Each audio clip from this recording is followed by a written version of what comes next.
Mr. Speaker, the previous Liberal government instituted a justice system which put a greater emphasis on the rights of criminals than the rights of victims. Our government promised to change that.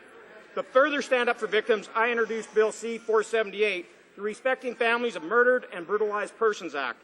This bill will give judges the discretion to increase the parole and eligibility period for murderers who abduct, rape, and brutally kill their victims. Unfortunately, the opposition refused to put victims first. Can the Minister of Justice please reiterate the government's position on my bill and its reaction to yesterday's vote? The Honourable Minister of Justice.